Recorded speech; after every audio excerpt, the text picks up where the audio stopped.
Zakładam, że jeśli to oglądasz, to chcesz przejść glow up, tylko nie do końca wiesz jak, nie wiesz od czego zacząć, za co się zabrać, żeby stać się lepszą wersją siebie. Chciałabym się właśnie podzielić z Wami tipami, które sama zastosowałam w swoim życiu i które pomogły mi przejść mój glow up. Pierwsza rzecz, jaka przychodzi mi do głowy, kiedy myślę o glow upie, no to wygląd, tak? Wizerunek. I dla kogoś to może być jedyny cel, po prostu poprawić wygląd i skupić się na zewnątrz, ale uważam, że żeby przejść faktycznie taki prawdziwy glow up, no to nieunikniona jest ta zmiana mindsetu i naszego podejścia do życia, także jest to znacznie więcej niż tylko wygląd i też Wam o tym dzisiaj opowiem.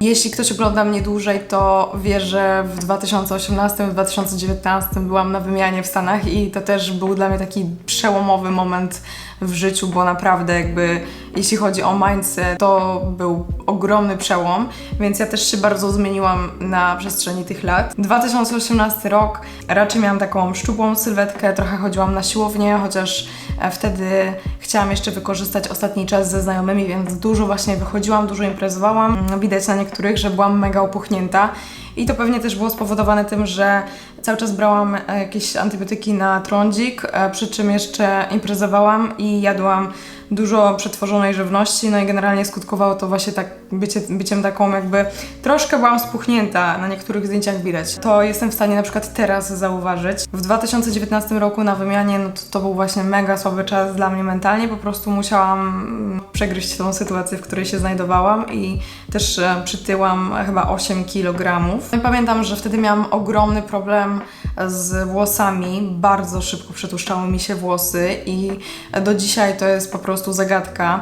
Myślę, że mam taką teorię, myślę, że to było spowodowane tym, że po prostu przez to, że jakby skończyłam w tamtym momencie brać antybiotyki na trądzik i jakby nie miałam żadnych problemów z twarzą, to było ok, ale z drugiej strony miałam ogromne problemy z włosami i mam wrażenie, że być może ten nadmiar sebum, bo moja dieta też bardzo źle wyglądała, obiadałam się, jadłam ogromne ilości cukru i też puchłam. Myślę, że po prostu ten nadmiar sebum musiał gdzieś uchodzić i wydaje mi się, że przez to właśnie miałam mega przetłuszczające się włosy, ale to jak mówię, że naprawdę przetłuszczały mi się włosy, to wyglądało to tak, że myłam je rano przed szkołą, na przykład o 7 rano i już one po 15 były okropne. One były po prostu jakbym nie myła ich przez 3 dni, także to było dziwne w ogóle doświadczenie. Jechałam do Polski i trochę odżyłam, zapisałam się, wiecie, na rzęsy, na paznokcie, na to wszystko, czego nie robiłam w Stanach i też bardziej jakby o siebie zadbałam.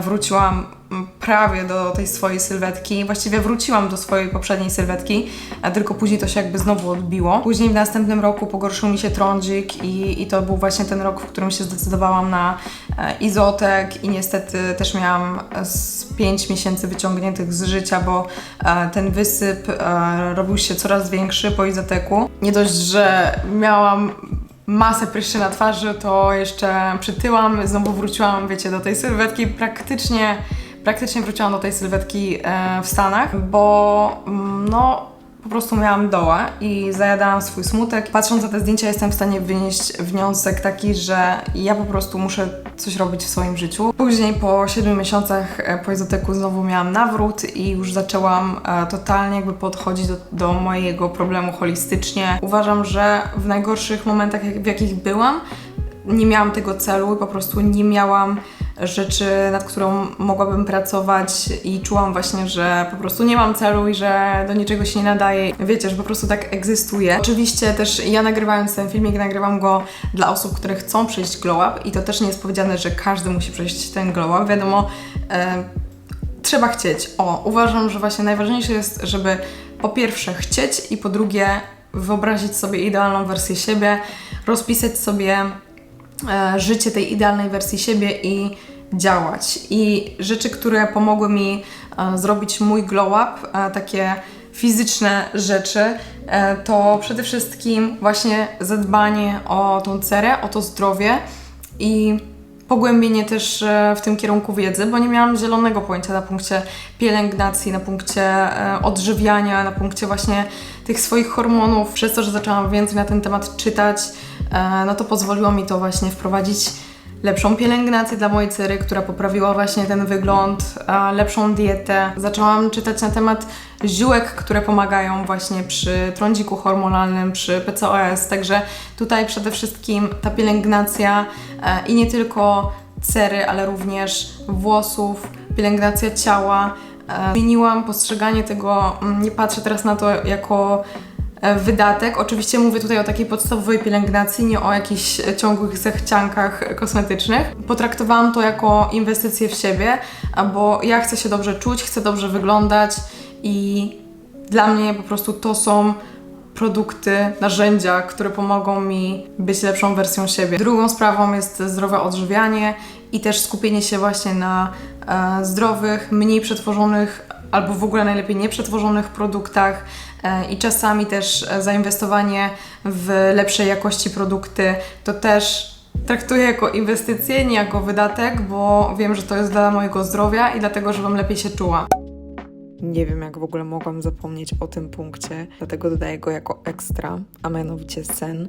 Sen jest ogromnie ważny i w ogóle regeneracja, szczególnie jeśli jeszcze wybieramy jakąś dodatkową aktywność fizyczną, to tutaj sen, odpowiedni odpoczynek, regeneracja są kluczowe w prawidłowym funkcjonowaniu naszego organizmu i nie chodzi tutaj tylko i wyłącznie o aspekty fizyczne czy samo zmęczenie, ale to też przekłada się na nasz mózg, na nasze funkcjonowanie w ciągu dnia, na naszą kreatywność, na naszą pamięć.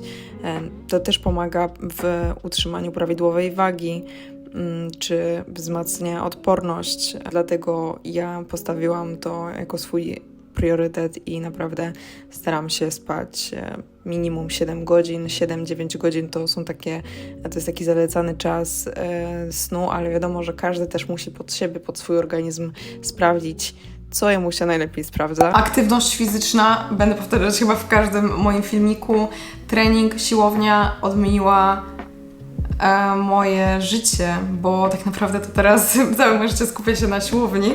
Też pamiętajcie, że trening generalnie zwiększa energię, pomaga redukować stres i dzięki też aktywności fizycznej po prostu lepiej się czujemy, także warto uwzględnić ją w swoim życiu. No i oczywiście stay hydrated. Edukacja i nie mam tutaj na myśli szkoły, mam na myśli tutaj edukowanie się w temacie, który być może Was interesuje, na który macie zajawkę. Ja nie lubiłam nigdy uczyć się w szkole i zawsze, mam wrażenie, właśnie szukałam jakichś takich swoich rzeczy i dopiero w momencie, kiedy zaczęłam uczyć się rzeczy, których chcę się uczyć, to edukacja zaczęła sprawiać mi przyjemność. Sama z siebie potrafiłam zacząć zapisywać się na jakieś kursy, na szkolenia, oglądać filmiki na YouTubie, czytać książki i też potraktowałam to jako inwestycję w siebie. Wiele książek pomogło mi zmienić mój mindset. Cały czas jestem otwarta na wiedzę i właśnie teraz też czytam fajną książkę, w której podkreślane jest to, żeby być cały czas otwartym na nową wiedzę. Czytanie książek bardzo mi pomogło i uważam, że w ogóle edukacja i trening, jakby Wasza sylwetka i Wasza edukacja to jest taka topka w glow upie, bo tego nikt Wam nie może zabrać. To jest to, co Wy sobie wypracujecie, czego się nauczycie. Warto w to inwestować. Codzienna medytacja, również powtarzałam w jednym z moich filmów, jak to zmieniło moje życie i codzienna medytacja na pewno pomogła mi pozbyć się właśnie takiego chronicznego, codziennego stresu, właśnie nie wiadomo skąd. Kiedyś potrafiłam wstawać z takim, wiecie, od razu z takim uczuciem właśnie w klatce, jakby coś się miało zaraz wydarzyć, z takim strachem. Medytacja pomogła mi trochę rano wychillować i mówi to osoba, która nigdy nie była za medytacją i uwierzcie mi, że jakby medytacja nie pasuje do mojej osobowości, ale naprawdę różne wydarzenia mnie do tego zaprowadziły i cieszę się, że zaczęłam trochę medytować i że się trochę otworzyłam na tą, wiecie, taką spiritual strefę i mega. Codzienna medytacja, praktykowanie wdzięczności. Codziennie powtarzam sobie, przypominam sobie przynajmniej jedną rzecz, za którą jestem wdzięczna, ale też słowa afirmacji. Można je zapisywać, można je sobie mówić do siebie w lustrze co jest na początku mega trudne. Spojrzeć w lustro, spojrzeć sobie w oczy i powiedzieć, jesteś piękna. I na początku to jest mega trudne. Wiem, że te praktyki wydają się być mega błahe, ale naprawdę to są takie małe rzeczy, które wprowadzają zmiany w nasz mindset i w to, jak siebie postrzegamy. I naprawdę warto mówić do siebie dobrze, bo wierzę w to, że jeśli myślimy pozytywnie i mówimy do siebie pozytywnie, to dzieją się pozytywne rzeczy, a jeśli właśnie mówimy o sobie tylko źle, negatywnie i myślimy negatywnie, to też przyciągamy negatywne rzeczy. No i mój ostatni punkt to prawa pewności siebie, zadbać o pewność siebie i jak możemy to zrobić najprostszym sposobem, żeby poprawić pewność siebie, to robienie rzeczy, które sobie obiecamy, robienie rzeczy, które powiemy, że zrobimy. To dodaje nam takiej pewności siebie. Ja, słuchajcie, w tym tygodniu czuję się po prostu jak boss. Zrobiłam wszystko, co sobie zaplanowałam. Jestem z siebie tak dumna. Na pewno znacie to uczucie, kiedy wypiszecie sobie listę zadań. Być może czasami ta lista jest za długa i po prostu nie jesteście w stanie wyrobić ze skreśleniem tego wszystkiego, ale na pewno znacie to uczucie, kiedy zapiszecie sobie te rzeczy, nie zrobicie ich, czujecie takiego doła, na następny dzień znowu przepisujecie te rzeczy, znowu ich nie zrobiliście i jest jeszcze gorzej, a w momencie, kiedy odhaczycie wszystko, co sobie zaplanowaliście, to po prostu plus 100 do pewności siebie, plus 100 do samopoczucia. I najprostszym sposobem na to, żeby zacząć odhaczać te rzeczy, które sobie postanowimy, jest zacząć od tych najmniejszych nawyków, typu pościelenie łóżka rano po przebudzeniu. I to już jest taka mała rzecz, którą jeśli sobie odhaczymy i zrobimy, no to już jesteśmy w tym stanie odhaczania zadań. Nie wiem, czy Wy też tak macie, ale ja kiedy zrobię rzeczy, które sobie zaplanowałam, no to czuję do siebie taki respekt, że zapisałam, zrobiłam i w ogóle jest top.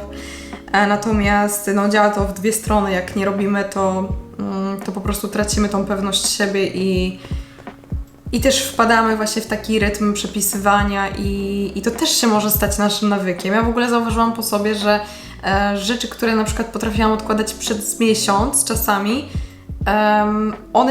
to się stało moim nawykiem, po prostu przekładanie ich z dnia na dzień, bo danego dnia pomyślałam, że zrobię to następnego dnia i tamtego dnia również pomyślałam, że zrobię to następnego dnia.